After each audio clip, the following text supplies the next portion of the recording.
Good morning. Good morning. I would appreciate if you can take your seats. We are going to start now.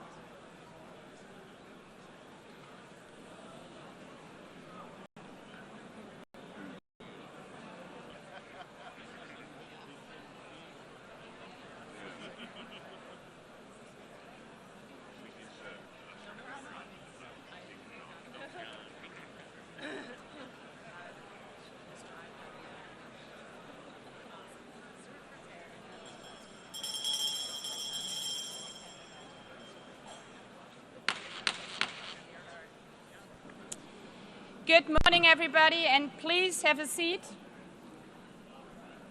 If I could ask for everybody's attention and finding a seat. I call to order the high-level plenary meeting to commemorate the 80th anniversary of the establishment of the United Nations. I would kindly ask all delegations to take a seat and keep silent. On the left side of the room, could you please, also on the blue seats, on the left side, please take a seat. I call to order the high-level plenary meeting to commemorate the 80th anniversary of the establishment of the United Nations. I would like to warmly welcome all of you to this milestone anniversary of our United Nations. Now, when everybody has found a seat, and in respect to the performance we are hearing right now, I now invite the artists to take their position on the stage. I would like to welcome the Met Chorus artists, accompanied by pianist Mr. Howard Watkins, together with the Sing for Hope youth choirs, under the direction of Mr. Tillman Michael. They will be performing this morning the commemoration of the 80th anniversary of the establishment of the United Nations. I now invite delegations to sit down, enjoy and listen to the musical performance.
Nations in ruins. More than 70 million dead. 2 world wars in a single generation. The unspeakable horrors of the Holocaust. And 72 territories still under colonialism. This was our world 80 years ago. A desperate world, grasping for any sign of hope. Courageous leaders gave that hope through our Charter of the United Nations. When signed on 26 June 1945, it was more than yet another empty political declaration. It was a promise from leaders to their people and from nations to one another that humanity had learned from its darkest chapters. It was a pledge not to deliver us to heaven, but to never again be dragged into hell by the forces of hatred and unchecked ambition. An acknowledgement that our failures came not from a lack of power, but from complacency. And the strong belief that our world could be better, that we could be better together. In the darkest moments of history, our grandmothers and grandfathers had the humility, grace, and I dare to say good sense to put aside their differences, their self-interest and their resentments, and to agree to work together. When faced with the crossroads, they chose the right path, the path of hope. But hope is not blind optimism. It's not the guarantee that everything will work out. It's a deep belief that we are doing the right thing, regardless of whether we succeed. Today, the hours indeed feel dark once again. We stand at a similar crossroads. We see children without parents searching for food in the ruins of Gaza, the ongoing war in Ukraine, sexual violence in Sudan, gangs terrorizing people in Haiti, unfiltered hatred online, and floods and droughts all over the world.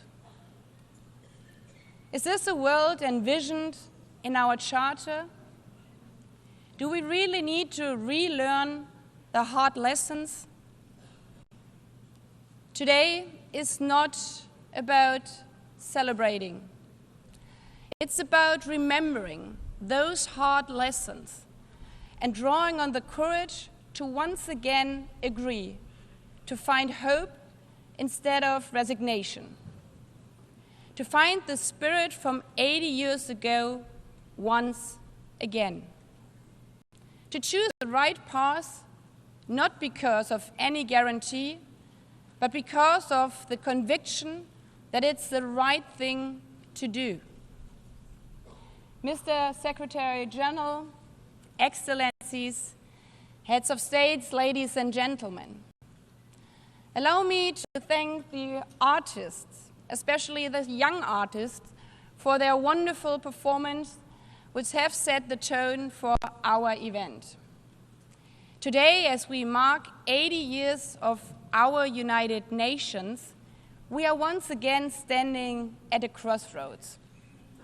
We cannot take the easy path and simply give up. We have to choose the right path to show the world that we can be better together. Not because the last 80 years were perfect, not because for 80 years, because we have tried. For 80 years, this building has stood as a monument to our shared hopes for a better future. Yes, we have disagreed, we have struggled, but we have also triumphed. For 80 years, this institution has driven progress on sustainable development, peace and security, and human rights. Today's commemoration is not the story of an institution. It's a story of thousands, perhaps hundreds of thousands of people who tried to turn hope in something real. The people who stood between war and peace and chose peace. The people who are risking their lives to deliver food in Gaza. The people who are supplying education materials to girls in Afghanistan. The people who not only wear the symbol of the United Nations, but are out there on the ground, showing how we are better together. This is why this is the theme of this 80th session, better together. It's more than a hot motto, it's a hard-won truth. It's our commitment for the next 80 years. Our commitment to not only hope for problems to vanish, but to find the courage to confront them. Better together means to act where action is hard, to choose dialogue and diplomacy when division is easier. Hope at this 80th anniversary means that this session is not remembered not only for its milestone year, but as a moment when we called on extraordinary resolve equal to the extraordinary challenges we face. We owe this to the people, to the men and women, boys and girls who are not giving up, even in the darkest hours of war, who look still to the streaming blue flag for hope, the flag of our United Nations. Not perfect, not finished, but always better together.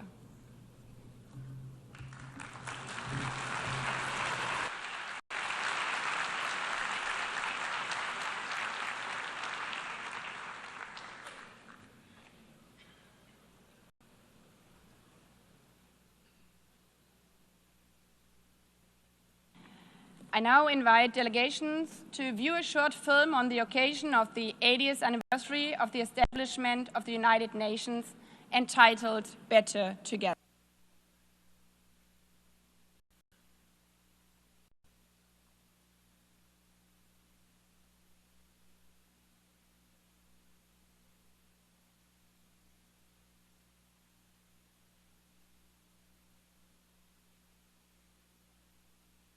Chose peace. People who said, dignity cannot be broken. People who carried food on their backs, who rebuilt schools, who gave shelter to strangers. People who stood for the earth before it was too late. And the people who will carry it forward. The young, the unheard, the unstoppable. For 80 years, this has been and will be the work of humanity. Not perfect, not finished, but always better together. 80 years and more for peace, human rights, and sustainable development. UN. Better together. I give the floor to His Excellency Antonio Guterres, Secretary General of the United Nations.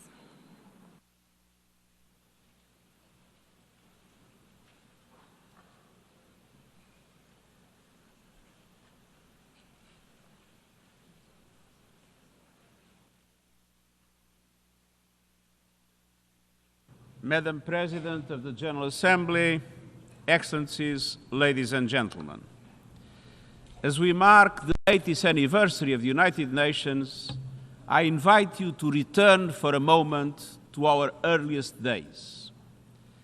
When the organization first opened its doors, many of its staff bore visible wounds from war, a limp, a scar, a burn. One of them was Major Brian Urquhart, the second person to be hired by the UN. A British soldier during the Second World War. He had been blown up on a ship in the Channel. Witnessed the liberation of the Bergen-Belsen concentration camp and carried for the rest of his life the limp from a parachute that failed to open. He was not alone. A clerk might quietly mention a bullet wound. A delegate, the shard of shrapnel still lodged in its chest. They had seen the worst of humanity, the horrors of the death camps, the cruelty of combat, cities entirely wiped out. And it was precisely because of what they had witnessed that they chose to serve peace. Excellencies, there is a persistent myth that peace is naive, that justice is sentimental, that the only real politics is the politics of power and self-interest. But those early staff were not idealists untouched by reality. They had seen war and they knew.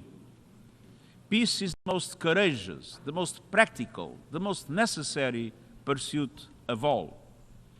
And in building the United Nations, they created something extraordinary, a place where all nations, large and small, could come together to solve problems that no country can solve alone. And yet, at this moment, the principles of the United Nations are under assault as never before. As we meet, civilians are targeted and international law trampled in Gaza, the Ukraine, Sudan, and beyond. As we meet, poverty and hunger are on the rise as progress on the Sustainable Development Goals falters. As we meet, the planet burns with fires, floods, and record heat raging through climate chaos. And at the same time, we are moving towards a multipolar world, but without strong multilateral institutions, multipolarity has its risks, as Europe learned in the First World War. To meet these challenges, we must not only defend the United Nations, we must strengthen it. And that is the purpose of Agenda 2030, the Pact for the Future, and the UN80 initiative, to renew the foundations of international cooperation and to ensure that we can deliver for people everywhere. Excellences, au fil des années, notre organisation a ouvert la voie à certains des plus grands triomphes de l'humanité. L'éradication de la variole, la régénération de la couche d'ozone, et par-dessus tout, and above la all, prévention d'une the troisième guerre prevention mondiale. of a third world Les war. défis des 80 prochaines The années tests of the next seront à la 80 fois years will be familiers both et inédits. familiar and new. La lutte contre la guerre et la The pauvreté battle se will poursuivra. continue against war and Mais il poverty, faudra également faire face au chaos but climatique, also climate aux chaos, technologies runaway incontrôlées, technologies, à la the militarisation de militarization of l'espace et à space, des crises encore and crises we inimaginables. cannot yet Pour relever imagine. ces défis, To meet these challenges, souvenons-nous let de us ce que remember nos fondateurs what savaient our déjà. founders knew. La seule voie The possible, only way c'est celle de forward l'unité. is together. Soyons à l'auteur de Let ce us moment rise to this avec moment lucidité, with clarity, courage et courage, conviction and conviction, et réalisons and let la us promesse de la realize the paix. promise of Je vous peace. remercie. Thank you.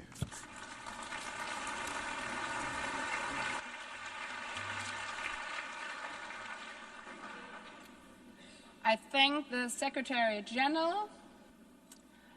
I have the honor now to give the floor to Her Excellency Ellen Johnson Sirleaf, former President of Liberia, 2011 Nobel Peace Laureate, and Africa's first elected female head of state, a champion of peace, justice, and democratic governments, a former United Nations staff member, and a steadfast voice for multilateralism.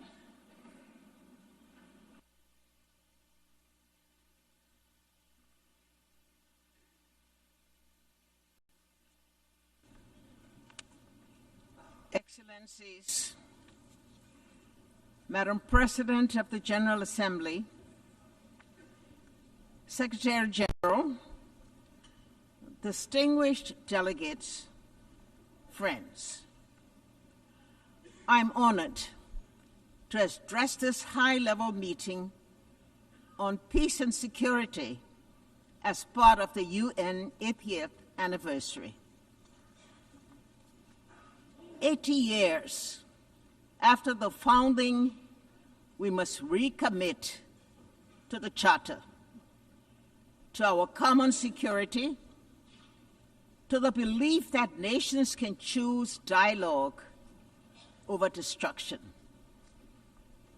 We begin in Africa, our shared cradle of resilience and hope, where democracy is weakening, where fractures across borders from Sudan to the Sahel to the Great Lakes strain our regional architecture. Yet, across Africa, communities stand up to extreme violence.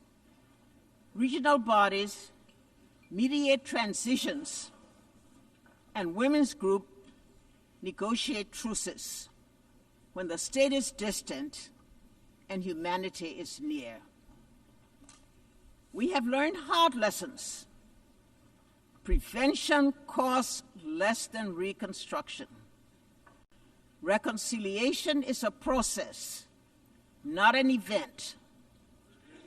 Peace agreements require institutions and citizens to be real.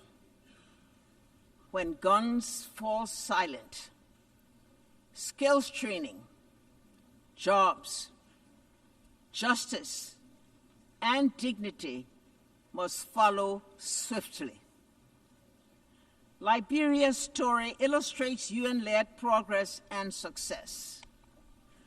The largest peacekeeping force joined Africa's forces to disarm fighters, support elections, reform security institutions, and create space for reconciliation and growth. India's all-female formed police unit strengthened protection and public trust. The mission ended with Liberia standing on its own feet, out of war, into a fragile peace with accountability, inclusive dialogue, and economic opportunity for young people. We must acknowledge that the multilateral architecture built to shield future generations from war is underperforming. That global leadership lacks a unified effort to respond to a technological-enabled world.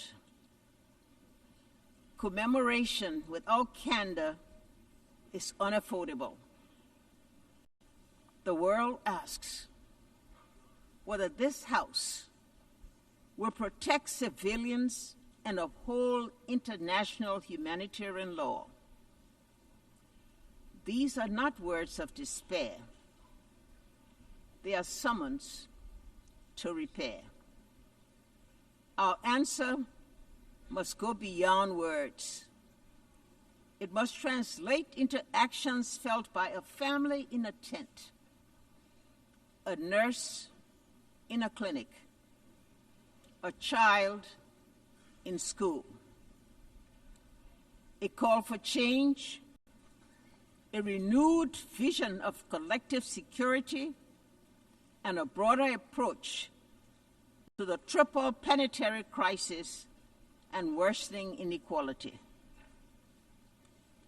The call for the new design of a new vision, better together, must ensure immediate protection of civilians, finance for conflict prevention, proposals that pay real people, leaders who are audible and accountable, women at the table with budgets that guarantee their participation in all peace negotiation delegations, and the de-weaponization of the information space. None of this is beyond our reach. It demands humility to listen, courage to compromise, persistence to implement.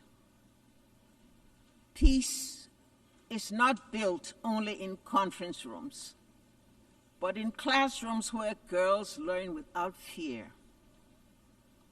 clinics where mothers deliver safely, markets where youth find dignified work, courts where law is fair, and in daily acts of neighborly coexistence. 80 years on, the United Nations founding generation would ask if we are still worthy of the hopes inherited.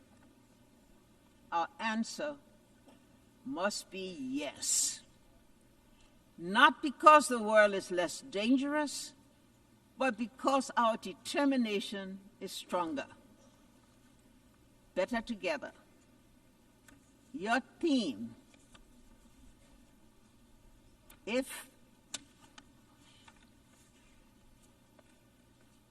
better together, your theme, it must be a strategy. Regional bodies and the UN working together.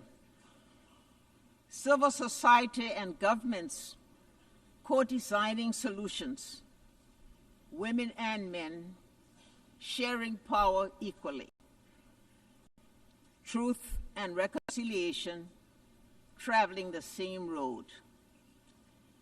Let us leave this anniversary with concrete commitments, funded priorities, and a timetable for action. Show those in shelters, standing in the bread lines, and awaiting news of loved ones that the United Nations, as it celebrates its 80th year, remains a place of peace, a place of refuge, a place of unity, and a place of hope. I thank you.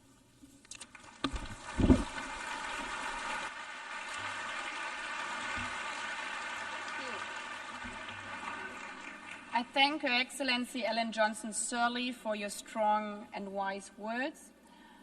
I now give the floor to Her Excellency Gro Harlem Brundtland, former Prime Minister of Norway, former Director General of the World Health Organization, a medical doctor committed to health as a human right, and instrumental in placing sustainable development at the forefront of our international agenda.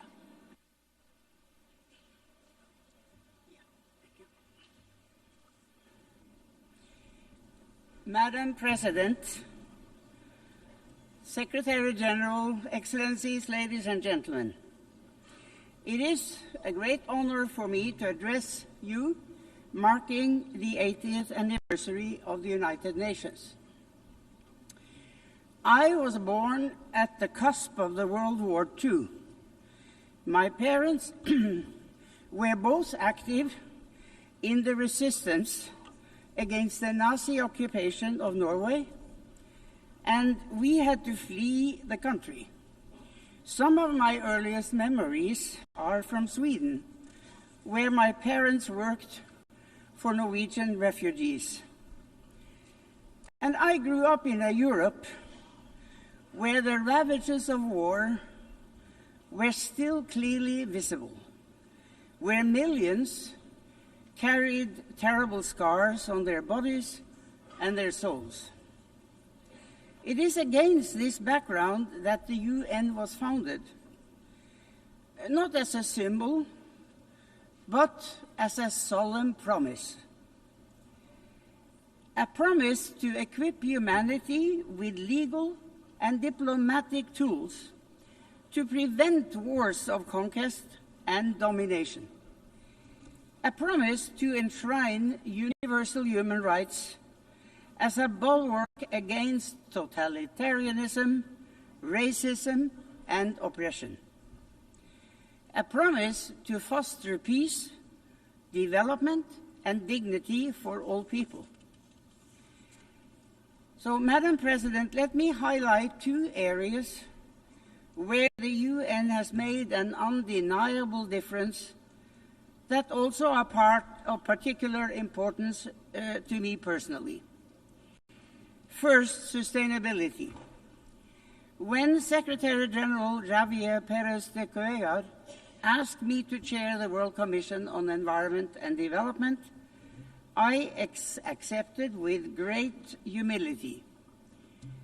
And I am very proud of the report we produced, Our Common Future. It helped cement the concept of sustainable development in our collective consciousness. Thanks to UN-led efforts, we started charting a path towards economic development that does not destroy the basis of life for future generations, our climate and our natural environment. But we are today exceeding the planet's boundaries and approaching tipping points where there is no way back. Over 80% of the targets under the Sustainable Development Goals are today off track.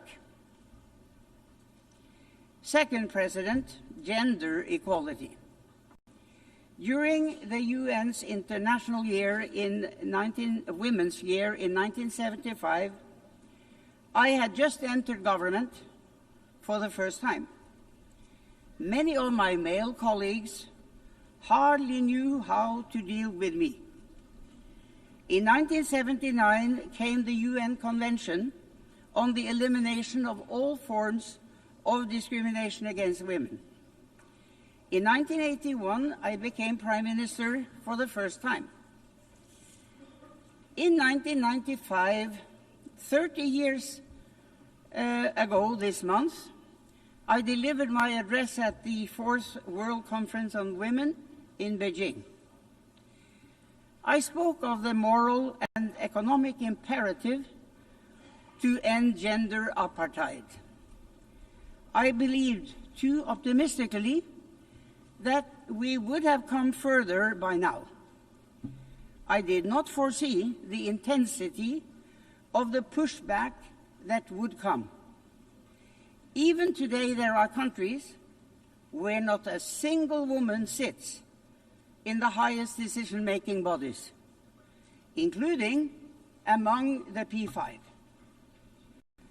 But despite such adversity, the UN has methodically worked to strengthen the position of women through education, through microfinance, through work for sexual and reproductive rights and health, and through intense and effective advocacy work. With resolve and determination, we will get there in the end. So, Madam President, I have lived longer than most of you. I have witnessed the tangible differences the UN makes through economic upturns and downturns, political ebbs and flows. I have no patience for those who dismiss the UN as outdated. We are going through a time of great geopolitical shifts and impressive, but also frightening, technological development. The UN as our common hub for getting the facts on the table, debating and deciding on solutions, and acting is more important than ever. We owe that not just to ourselves, but to the generations to come. Thank you.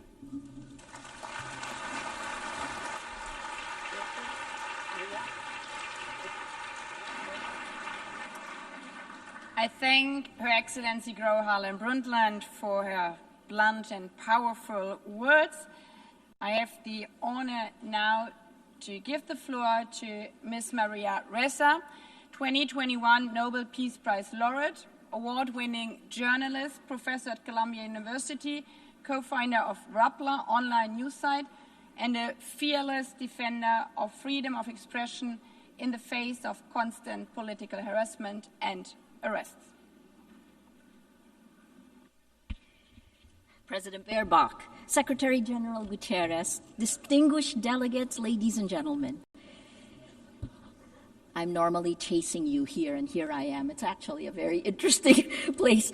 Look, 80 years ago, this institution was born to prevent humanity from destroying itself. Never again, after fascism manipulated information, eroded truth, and dehumanized entire populations to enable genocide and global war. Today, we stand on the rubble of the world that was, and the challenge is to rebuild the United Nations for now, for this moment, when similar forces that led to those atrocities 80 years ago are now surging through digital platforms, insidiously manipulating us for power and profit. The biggest battle we face today is impunity, and it leads to our dehumanization in both the physical world, where wars rage from Ukraine to Gaza, and in the virtual world, where our minds and emotions are manipulated by surveillance capitalism for profit. To fight that, we need information integrity to remind us to be human. I became a journalist because information is power. But news groups lost our gatekeeping powers when an atom bomb exploded in our information ecosystem, a technological one that's silently destroying the very foundations the UN was built to protect. This is the deadliest period for journalists in recorded history. More than 240 journalists killed in Gaza alone. More than died in World War I, World War II, Vietnam, and the former Yugoslavia combined.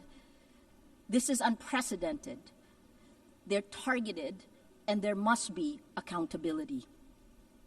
We're living through an information Armageddon, where lies spread 6 times faster than facts on social media. That's a 2018 MIT study. It is so much worse today with generative AI. And the 3 sentences I've said over and over since 2016, without facts, you can't have truth. Without truth, you can't have trust. Without these 3, we don't have a shared reality. We can't begin to solve any problems, let alone the existential ones you heard from the speakers before me. We cannot have journalism, we cannot have electoral integrity, we cannot have democracy.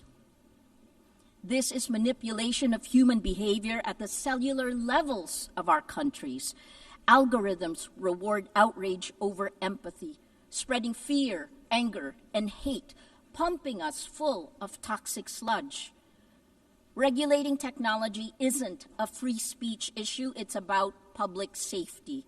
Because, as has been proven time and time again, online violence is real-world violence. As a Filipino, I'm proud that my country was a charter member of the United Nations, one of only 3 Asian founding nations. Our commitment to multilateralism and peace runs deep.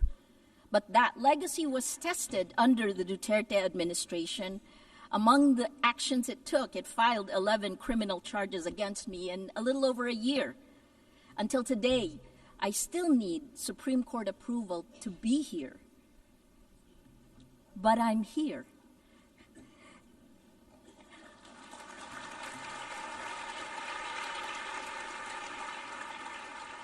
And my former president, well, he was arrested in March for alleged crimes against humanity and is detained at The Hague waiting for trial. Impunity ends. The rule of law, championed now by the Philippines as it chairs the 6th Committee on Legal Questions, ultimately prevailed. We moved to it. The trends are clear. We are electing illiberal leaders democratically. As of March this year, VDEM said that 72% of the world is now under authoritarian rule. So we turn to you at the UN. It has its critics because you have to move faster. Security Council votes paralyze action on major crises. Outdated representation excludes rising powers. Bureaucratic processes respond too slowly to urgent threats. But as you know, the solution isn't to abandon multilateralism, it's to strengthen it by addressing the very impunity that undermines international law. At this time of creative destruction, I implore you to create. Here are 3 solutions. First, end big tech impunity through global accountability. We need binding standards for international to restore and regulate information integrity, just as we have for nuclear weapons and climate change. There are 2 new initiatives, first from the Vatican, created last weekend with His Holiness Pope Leo XIV, a declaration demanding artificial intelligence remain under human control with clear accountability mechanisms. The second one will be launched later today, a global call for AI red lines, which more than 200 of us have signed. We urge your governments to establish clear international boundaries to prevent universally unacceptable risks for AI, at the very least define what AI should never be allowed to do. Second, build alternative infrastructures for trust. It isn't just big tech that failed to protect the public in the virtual world. It's also you, the governments. At Rappler, we built a chat app using open source protocols. Countries that care about data privacy, France, Germany, all their government websites are on the Matrix protocol. It allows real people to talk to real people without manipulation. The vision is a global federation of trusted news organizations, because this is how journalism will survive and how we begin to build infrastructures of trust. Finally, the third one, create. Create, that's our word today. Invest in comprehensive solutions. Let your imagination run. 3 examples that's happening now. More than 3/4 of UN members now recognize Palestinian statehood, showing that international law can advance despite impunity.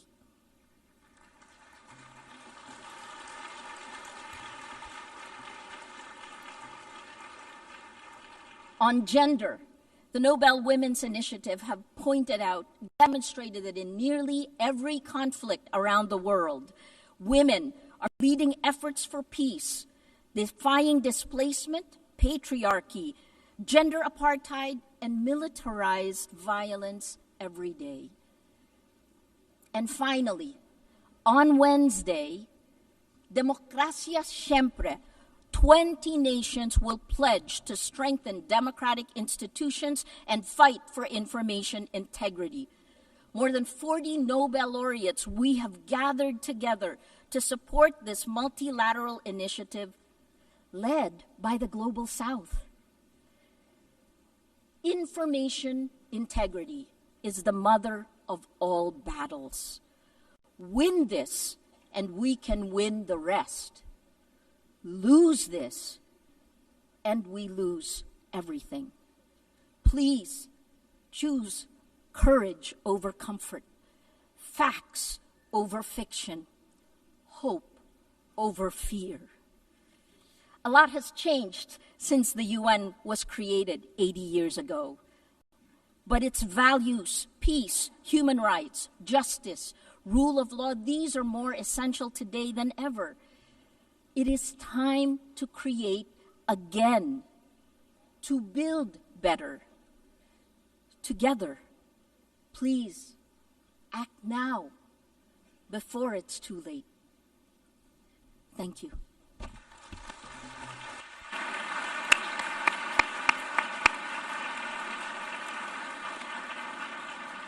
I thank Maria Ressa also for her very powerful words. I now invite Ms. Mariam Burka, United Nations Global Advocate for Peace and youth leader, whose work bridges art, activism, championing women's rights, youth empowerment, and peace building, to recite a poem.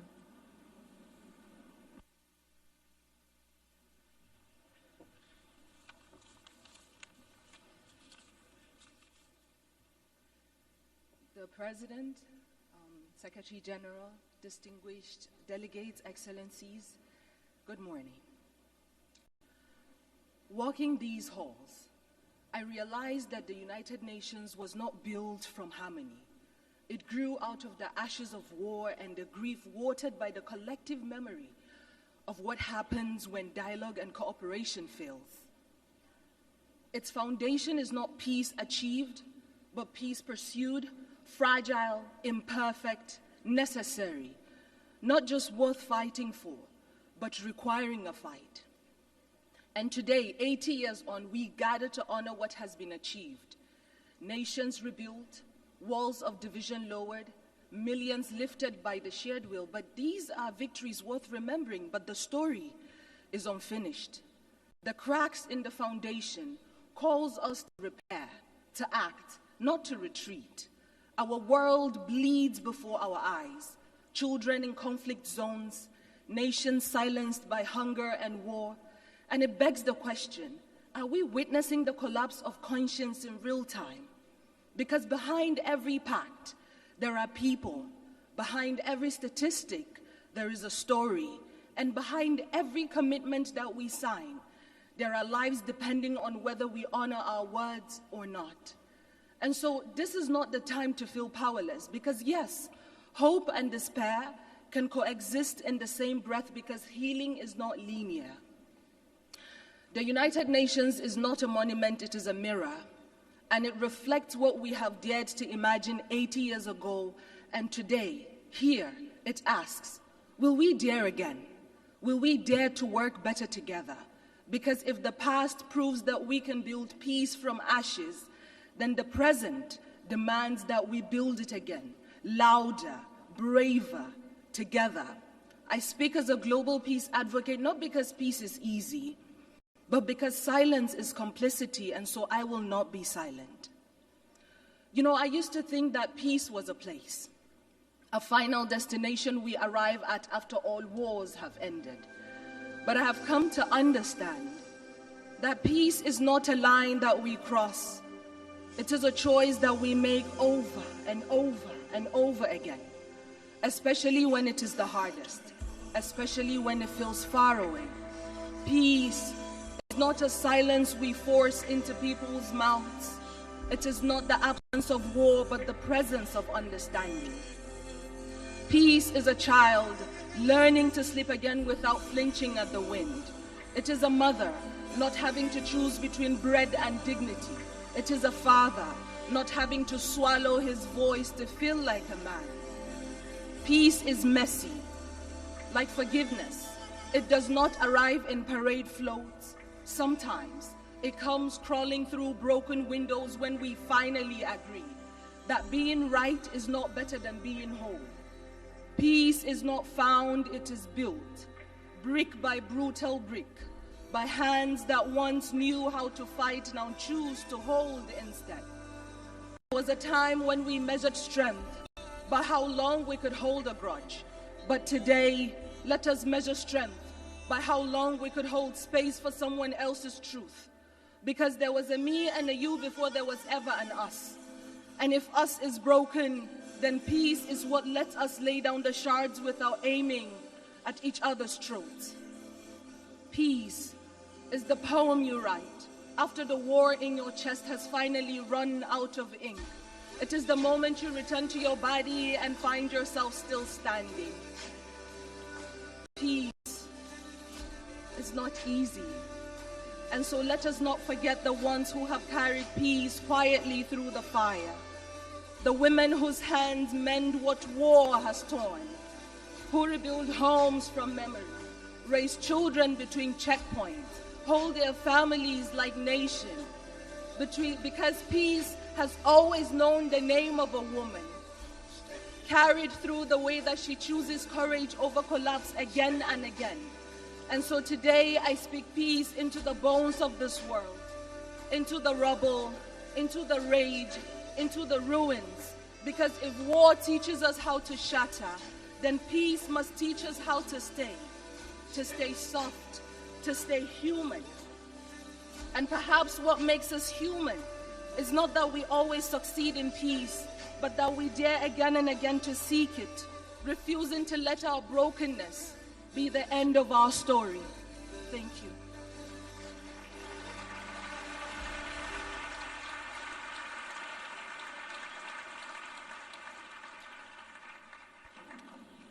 I thank Ms. Burkhan, and as we conclude and after listening to this beautiful poem, let me emphasize again, peace is only a word and better together is only a slogan until we embrace it. So I invite you to embrace and live up to be better together over this 80th session.